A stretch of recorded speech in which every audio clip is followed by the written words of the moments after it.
Hey, it's Molly. Welcome back as we continue exploring stelliums in astrology charts. And here we're going to look at a super Aries soul where there are 5 planets in Aries: Chiron, Mercury, the Sun, Venus retrograde, and Saturn. Now you'll notice that they are spread out across the 30 degrees of the sign.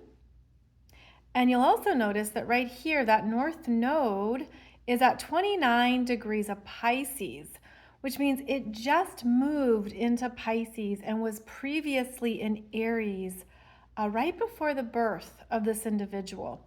So I feel that's significant because it means that this lifetime is directing back to Pisces energies of intuition, trust, being softer, more empathetic, and also letting go of the need to always assert oneself. So it's interesting to look at that because I feel that this is where we also see more of the soul's choice and intentions come alive.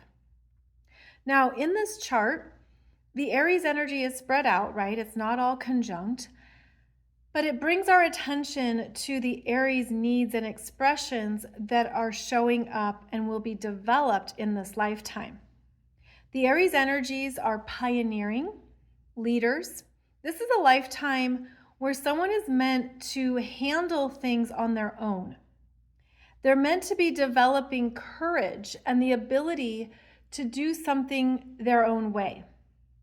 And the energy mix here is quite interesting, because Chiron in Aries is looking at where you are healing what has lacked in the sense of self. And there could be a sense of, I don't know who I am, or I'm figuring out what I'm good at. This Chiron in Aries is conjunct Mercury, which influences thoughts, language, learning style. Perhaps at an early age, there were difficulties in school, difficulties that showed up as needing an alternative path or additional support for some topics, for some areas of study that just weren't of interest. Chiron in Aries is actually where we need support. That's always what Chiron shows us, is that, we can't always do it on our own. But Chiron in Aries is where you're required to figure something out on your own, and there could even be a desire to push people away, to not want to do it with others. When I mention that, I then have to pull in the fact that this Chiron in Aries is opposing Uranus at 1 degree of Libra, which is a very restless energy around sharing and cooperating. This is a very independent archetype. So here we have an interesting relational dynamic which says, well, I might want to connect and share with others temporarily, but there is a personal injury or a personal sense of, but do I trust them? Do I really need them? Do I want to need them? So this sets up unpredictable relationship dynamics and really being known at a more vulnerable level. The opposition to Uranus is people arrive suddenly and out of the blue, and then they disappear and they leave as well. So this Chiron conjunct Mercury in Aries can have a hard time trusting what you think and what you need to say, not speaking up or asserting oneself, because Chiron will slow down that Aries impulse. It could also be that words are spoken without care and could be more harmful until you learn to harness that Mercury in Aries need to speak without thinking. So there needs to be greater self-awareness around communication style and what one sits with and thinks through, making sure that you do so. The sun in Aries is here at 14 degrees. It's a very wide conjunction to Mercury. It's also a very wide conjunction to Venus. Now, Venus is retrograde, which means she's heading back towards this sun. Oh, by the way, this chart is April 3rd, 1969, which I have in the video description as well. April 3rd, 1969. This is where the progressed chart is important. Let me just jump over to that topic really quick. The progressed chart shows you a bigger timeline of life development and events.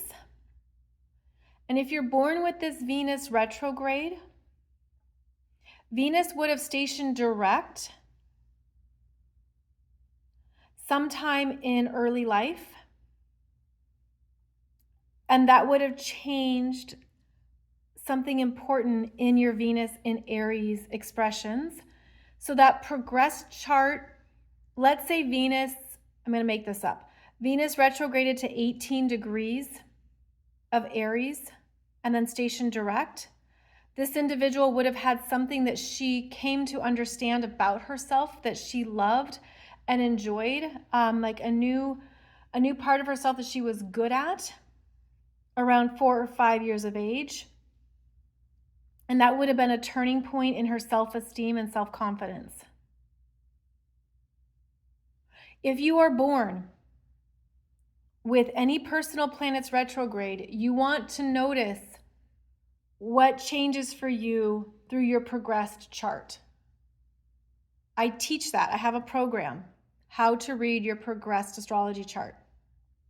But that's one of the very first things I notice in a chart that has a retrograde personal planet.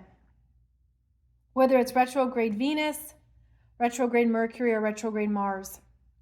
There was an important turning point after birth at a young age. Now, because she has this retrograde Venus that is conjunct Saturn, lack of confidence, lack of understanding in her self-worth or capacity to make money, to be seen, to receive compliments. This can show up as a dynamic with the father. Saturn in Aries is typically the father. It could be the mother if the mother was in charge of the household. But this would have had a direct impact on her sense of self, self-worth, her appearance, how she shows up to express who she is. So this is a very important energy to understand because that Venus is being squashed. She's retrograde and she's under the influence of Saturn. So there was someone who deeply influenced her self-concept and what she was good at. So think about how at a young age, maybe you're trying different hobbies, sports, passions, taking painting classes, doing dance, playing softball, whatever the case may be. The Saturn influence would have had an impact here. And it would have been part of developing that sense of confidence and what she's good at that would have long-term implications. And then there's choices that come from that. So, of course, you can't assume what happens next. But if the Saturn influence is hard on her and telling her, oh, you're not the best, you're not very good at that, I don't want to pay for that, I don't want you doing that, that would affect her worthiness. And then later in life, there would have needed to be a full ownership of now I'm in charge of my self-worth. I'm in charge of what I'm good at and what I want to do. And even if I have to apply more time and energy, I will do it. I will make that commitment to myself for my own self-improvement. So that is one way that Saturn conjunct a retrograde Venus in Aries could show up. And also limit and squash her creative essence. This also means that relationships develop later in life. Saturn conjunct Venus. But those commitments are very serious. And so during the first Saturn return at 29 years of age, there could have been a marriage or something serious that developed in a relationship or commitment as well. So it's taking those relational energies more seriously, especially through maturity and lived experiences, which is what Saturn rules, is the experiences you have in the real world. Now, another important energy to consider with a stellium is the ruling planet of that sign. And so in Aries, the ruling planet is Mars. And this Mars is over here in adventurous, independent Sagittarius and making a beneficial trine to the sun. So here we have someone who is on the move, is wanting to do things their own way, an explorer, a wanderer. Whenever I see Mars in Sagittarius, I'm like, that's someone who just wants to walk and walk and walk, hike, run, do something to move the legs. Sagittarius rules the legs. So it's certainly that long distance traveler and explorer. There is a zest for life here and a desire to follow one's own path. And this Mars is more important because Mars in Sag is the ruler of all 5 planets in Aries. So this tells us this person is looking for the bigger meaning of who they are in the world, what they are here to experience. Perhaps they go through different fields of study, different spiritual paths, looking at what does this teach me? What am I learning over here? How can I grow in who I am by being on the move and having a lot of different life experiences that shape me and form me and also enhance that fire sign essence, that spirit of adventure and the desire for movement, a lot of movement here. So this Mars is very important and it adds more into the story of how this Aries energy wants to express itself, which is by being on the move. Now that would be very different if Mars was in Capricorn or Mars was in Cancer. So the ruling planet of the stellium has more emphasis because the influence here is going to be felt through all 5 planets. Now also we have the moon in private, intuitive, emotional Scorpio. So this brings in heightened emotional energies to process and feel. There is a lot of emotional energy in this chart just by looking at the moon and Neptune in Scorpio and then all the planets in the fire signs. So this is someone who can be maybe emotionally impulsive and intense, who needs time to work through what they're feeling. And maybe even that Mars supports it. It's like if I'm feeling a lot, I go for a long walk. So it's putting together how these components and elements work together. Then also I want to note that over here we have both Jupiter and Pluto in Virgo. That Jupiter at 29 is conjunct Pluto at 23 Virgo, and they're both working with the South Node. So the South Node is opposite this North Node. The South Node is obviously not depicted here, but the Jupiter energy brings in what I love to do from other lifetimes, how I love to use my skills and be of service, the desire as well for having a physical life, the physicality of life.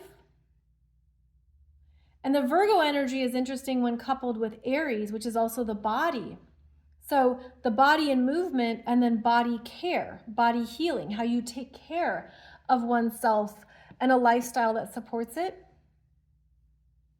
And with these both conjunct that South Node in Virgo, there are obligations to work through in this lifetime that you've earned, because Virgo is the energy you have to apply. You have to put in a process, an effort to learn and get where you want to go. And so this is a soul lesson of, okay, you came in with some powerful energies from other lifetimes that you're actually here to evolve and move forward in a big way. So this could be someone who has a lot of job changes.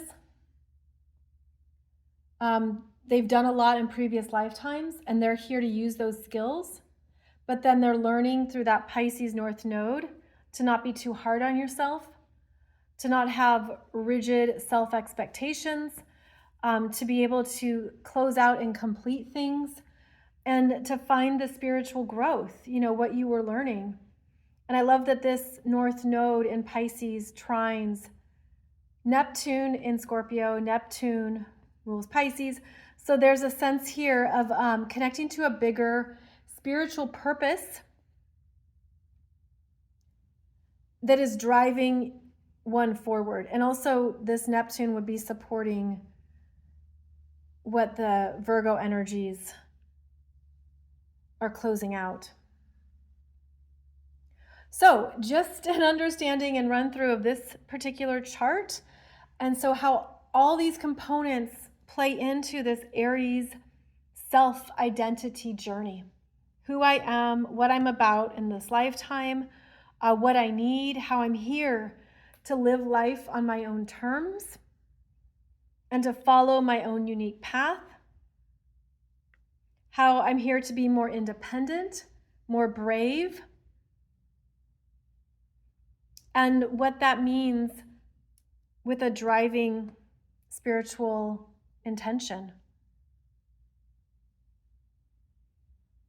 Obviously, I did not discuss the houses. There's always more to discuss in astrology, but just for these videos, to keep them on the shorter side, I wanted to only focus on the signs and the planetary placements. So hope you enjoyed this. I have other videos for you discussing more stelliums, and I'm going through the series of covering each of the 12 astrology signs. So I'll be back with some more of these charts soon. Please check out my YouTube playlists if you want to go through more of them. Thank you for being here. Oh, and I will have information about the how to read your progress chart below this video too.